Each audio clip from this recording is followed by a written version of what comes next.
Welcome back to Dark Domain, where reality bends and the eerie comes to life. Tonight we journey deep into the unknown with 3 chilling tales that will make you question what's lurking just beyond the surface of our everyday world. Before we begin, imagine this. You find a locked door in your house that wasn't there before. What do you think is behind it? Share your thoughts in the comments below, and let's see who dares to open it. If you enjoy the unsettling mysteries we explore, don't forget to like, comment, and subscribe for more chilling stories. Now let's step into the shadows together.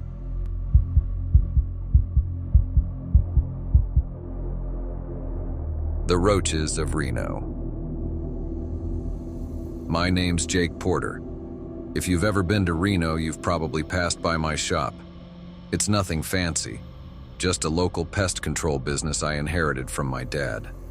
I've been running it for the last 5 years, and honestly, I'm pretty good at what I do. Spiders, rats, termites, you name it, I've dealt with it. But nothing could have prepared me for what I faced last week. It started like any other Tuesday. I was halfway through my second cup of coffee when the phone rang. It was some woman, her voice tight with panic. She lived in one of those old apartment buildings downtown, said there was a serious roach infestation in her place. "I need someone here now," she insisted, her voice shaking. "They're everywhere." Roaches aren't anything new in Reno. The city's been battling them for years, especially in the older buildings. But there was something about the way she said it that made my skin crawl.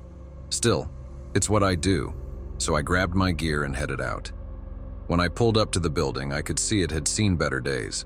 The paint was peeling, and the windows were fogged with grime. The woman who called me, Mrs. Lawson, was waiting by the front door, pacing nervously. She looked like she hadn't slept in days. "They're in the walls," she said, ushering me inside. "I can hear them. It's like scratching. Scratching all night long." I tried to reassure her. "I've seen this before, don't worry, I'll take care of it."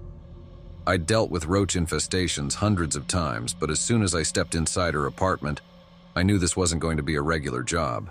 The place was spotless, cleaner than most places I work in. But there were roaches, dozens of them, crawling along the walls, skittering across the floor, darting into the shadows. Mrs. Lawson wasn't exaggerating, they were everywhere. I set up my equipment, ready to spray the usual stuff, when I noticed something weird. One of the roaches was bigger than the rest.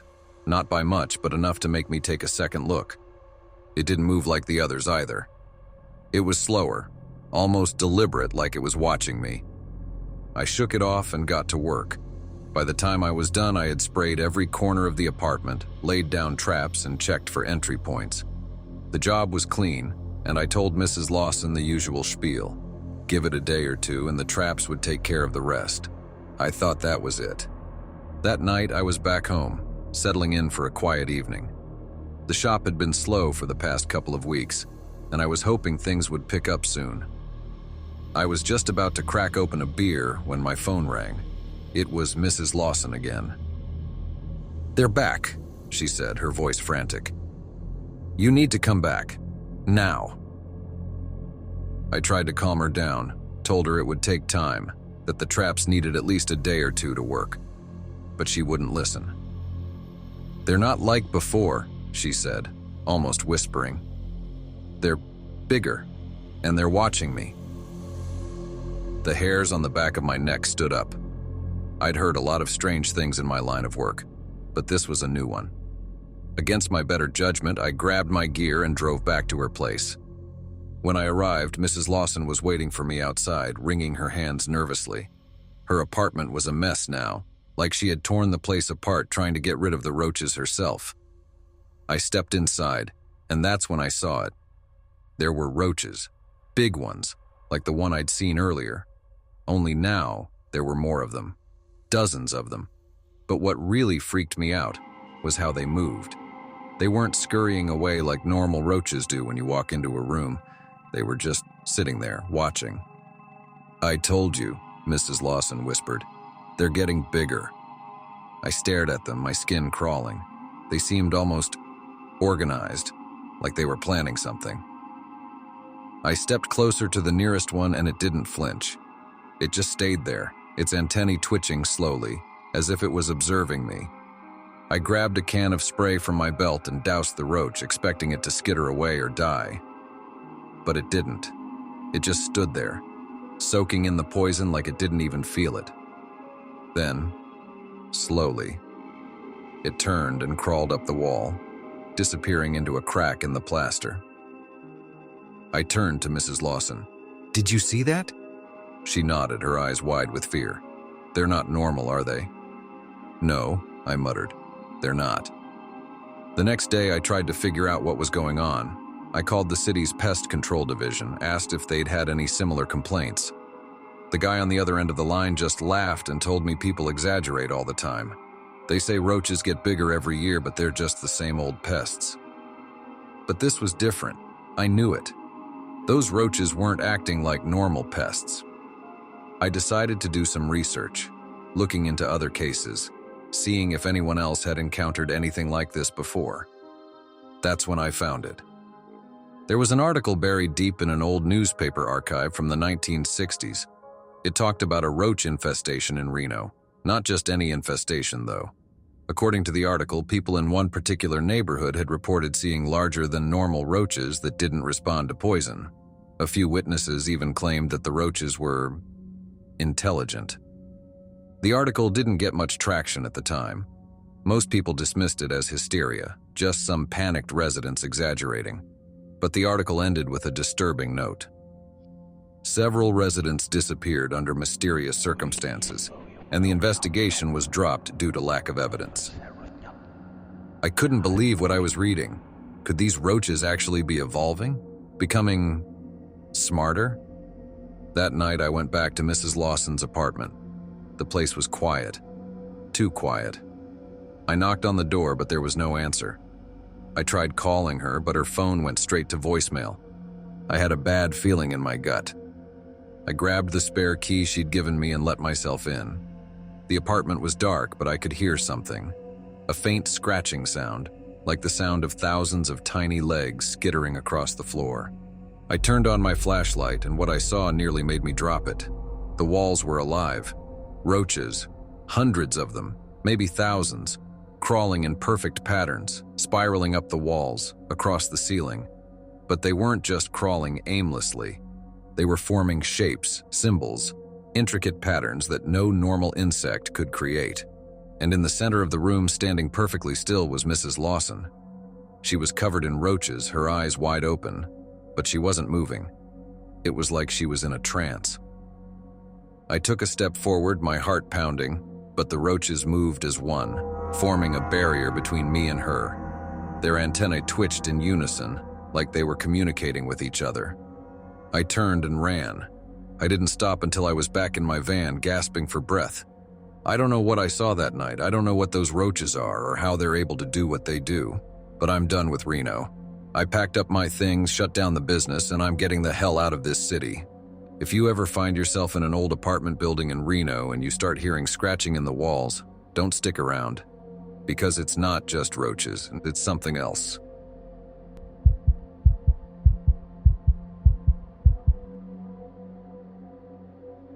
The waiting place. I've never believed in the in-between. You know, that space between life and death where people say you hover when you're close to crossing over. It always sounded like some fanciful idea to ease the minds of the grieving, a way to make sense of losing someone without accepting the finality of death. But that was before it happened to me, before I found myself in that place. It started on an ordinary day, one of those crisp autumn afternoons where everything feels sharp and clear. I had taken a hike through the woods just outside of town, something I'd done 1,000 times before. The trails were familiar, and the trees had always been a comfort. I was thinking about work, my to-do list, mundane things that seemed important at the time. That's when I heard it, the sound of running water, but louder than usual. There wasn't supposed to be a stream nearby, yet I followed the noise, thinking I must have taken a wrong turn. The trail wound deeper into the woods, and that's when I saw it. A lake, calm and still, shimmering under the late afternoon sun. I hadn't remembered it being there. As I stepped closer to the shore, something felt wrong. The air was too quiet. The birds had stopped singing, and the wind had died. Even the trees seemed unnaturally still, like they were holding their breath. And then I saw him. He was standing on the opposite side of the lake, just on the edge of the forest. A man, wearing a long white shirt, his figure shimmering in the strange light. I couldn't see his face, but I felt an overwhelming pull to walk toward him, to cross the water and meet him on the other side. The distance between us seemed to shrink and expand at the same time, like some impossible optical illusion. Then, before I could move, he was gone, vanished. When I came to, everything had changed. I wasn't in the woods anymore. I was lying on a cold metal table in a sterile white room. The ceiling above me was high and bright, lights too harsh for my eyes. I tried to sit up, but something was wrong with my body. It felt heavy, sluggish, like I was moving underwater. I looked around. The room was empty, but there were faint voices in the distance, muffled and distorted. I swung my legs over the side of the table and forced myself to stand. It felt like gravity had doubled, pulling me down with every step. The walls seemed to ripple as I moved, and the light flickered, casting long, distorted shadows. I wandered out into a hallway that stretched endlessly in both directions. No doors, no windows. Just white walls and that strange buzzing in the air, like the hum of a far-off machine. The voices got louder, more distinct, but I still couldn't make out what they were saying. I wasn't alone here. I could feel it. As I moved down the hallway, I noticed flickers of movement, shadows darting just out of sight, figures shifting behind the walls. My skin crawled with the sense that I was being watched, monitored, but no one ever came into view. Every time I turned a corner, it was as if they had just slipped away, always just beyond my reach. Finally, I came to a door. It was different from the rest of the hallway, dark, worn, with a small window cut into the center. I pushed it open, and that's when I saw him again, the man from the lake. He was standing in the center of the room, facing away from me, his white shirt flowing like mist around his feet. "Who are you?" I asked, my voice echoing unnaturally in the space. "What is this place?" He didn't answer. Instead, he slowly turned, and as he did, my breath caught in my throat. His face, it was mine. I staggered backward, my mind reeling. It was impossible, but there he stood, a perfect reflection of me, staring back with hollow, lifeless eyes. He opened his mouth, but no sound came out. His lips moved in a silent whisper, and though I couldn't hear him, I knew what he was saying. "I'm waiting." Waiting? For what? I backed out of the room and slammed the door shut. Panic surged through me, and I started running. The hallway stretched out endlessly before me, but I kept running, desperate to escape that room, that face, those hollow eyes. The buzzing grew louder, filling my head, making it hard to think. I could hear the voices again, clearer now, but they weren't coming from the hallway. They were coming from above, like someone was speaking over an intercom, their words echoing through the sterile air. "He's not responding. We're losing him." I stopped dead in my tracks. Losing him? Who were they talking about? Vitals dropping and prepare for flatline. And then I understood. They weren't talking about someone else. They were talking about me. I wasn't in the woods. I wasn't even in the hallway. I was somewhere between life and death, trapped in a place where time stretched and folded on itself, where reality bent and twisted, just out of reach. I was in the waiting place. Suddenly, the hallway began to dissolve around me. The walls melted into darkness, the light overhead flickered and died, and I felt myself falling into a void so deep and vast that it swallowed everything. I tried to scream, but no sound came out. The last thing I heard was the voice overhead. "He's gone." I woke up in a hospital bed, gasping for air. The room was quiet, sterile, the beeping of machines steady and rhythmic. My body ached, but I was alive. They told me I had been in a coma for days, that I had been found unconscious in the woods by a hiker who happened upon me. No one knew what had happened or how I had gotten there. But I knew. I had seen what waits on the other side. the place between life and death. The waiting place, where time stretches on forever and you're never truly alone. And the worst part? I'm still waiting.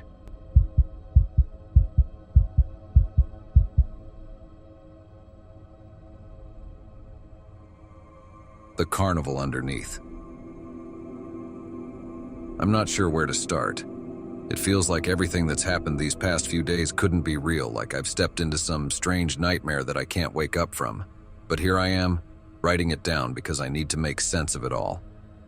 My name is Derek Foster. I'm a reporter for the Mobile Tribune. Not a great one, not even one of the full-timers. I cover whatever oddball assignments they throw at me. Small-town fairs, random human interest stories, that kind of thing. So when they sent me to cover a traveling carnival that set up shop outside the city limits, I figured it would be just another dull piece. Take a few photos, interview some performers, and call it a day. God, I wish that's what it had been. The carnival rolled into town about a week ago. Nothing fancy, just a ragtag group of tents and trailers on a muddy patch of land off the highway.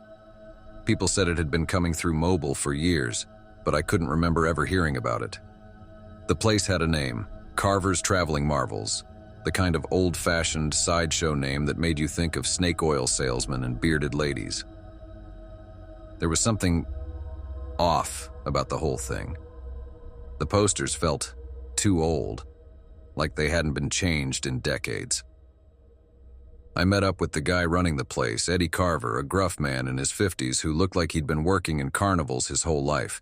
His hands were calloused, and he had the kind of rough voice that made you wonder how many cigarettes he'd smoked in his time. "What's this story for again?" Eddie asked as he showed me around, his eyes narrowing with suspicion. "Just a piece for the local paper," I told him, trying to keep it casual.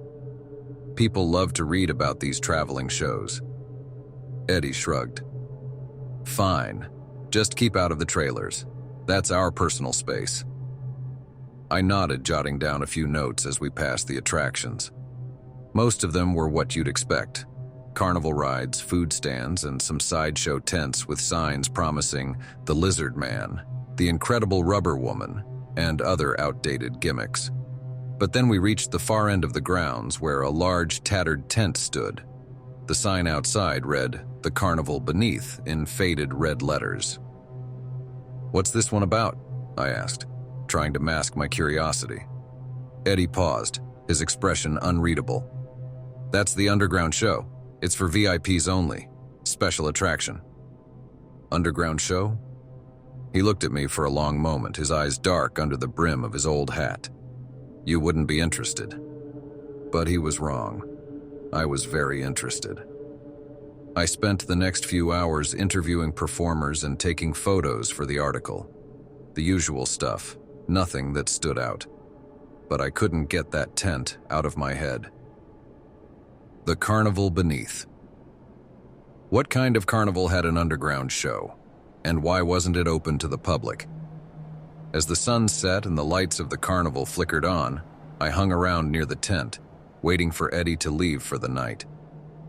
When the crowd started to thin out, I slipped inside. The tent was bigger than it looked from the outside, and as I stepped through the entrance, I saw a narrow set of stairs leading down, literally underground. It was dark, the only light coming from a single dim bulb hanging above the stairs. Every instinct told me to turn back, but I couldn't. This was a story I had to chase. I descended the stairs, my heart racing. The further down I went, the colder it got. The air was damp and heavy, and by the time I reached the bottom, I could hear a faint sound, a low murmur like whispers in the dark. The room at the bottom was huge, far bigger than the tent should have allowed. The walls were dirt, reinforced with wooden beams, and there were small, makeshift lights strung across the ceiling. In the center of the room was a stage, an old creaking platform with a red velvet curtain. There were people in the room, maybe a dozen, all sitting in folding chairs, staring at the stage with wide, unblinking eyes. They didn't seem to notice me as I slipped into the shadows at the back of the room. A low voice came over the speakers, echoing through the underground space. "Welcome, ladies and gentlemen, to the Carnival Beneath." The curtain parted and a performer stepped onto the stage. At first glance, he looked like a regular man. But as he moved into the light, I realized something was horribly wrong. His limbs were too long, his joints bending in unnatural directions. His skin was pale, almost translucent, and his eyes were black, like empty voids. He didn't speak, just stood there, swaying slightly as if waiting for something. The crowd remained silent, their eyes fixed on him. Then, slowly, he started to dislocate his limbs. First his arms, then his legs, bending them backward with sickening cracks. The audience didn't flinch. They watched, mesmerized, as the man continued to contort his body in impossible ways. I felt sick. I wanted to leave, but I couldn't move. I was rooted to the spot, trapped by some invisible force that kept me watching. The performer twisted and bent until he was little more than a twisted mass of limbs on the floor. Then, with a final crack, his head snapped backward, and the lights went out. The room was plunged into darkness, and the whispers started again, louder this time. I could feel the air change around me, thick with something I couldn't explain, something wrong. The lights flickered back on and the stage was empty. The performer was gone, and the audience was staring blankly ahead, as if nothing had happened. I didn't wait. I turned and bolted up the stairs, my chest tight, my mind racing. I stumbled out of the tent and into the night, gasping for air. I didn't write the article, I couldn't. Something is wrong with that place, with those people. The carnival beneath isn't just a sideshow. It's something darker, something older.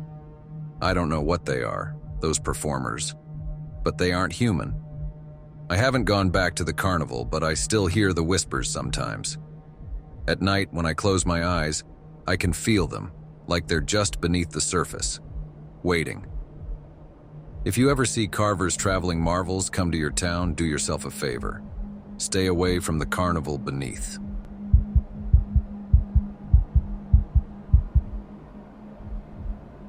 You've survived another descent into the unknown here on Dark Domain. But remember, the stories never truly end. What's the strangest thing you've ever found in a place where it didn't belong? Drop your experience in the comments below. And if you want more eerie tales to keep you up at night, don't forget to like, comment, and subscribe. Until next time, stay alert, because the darkness is always closer than you think.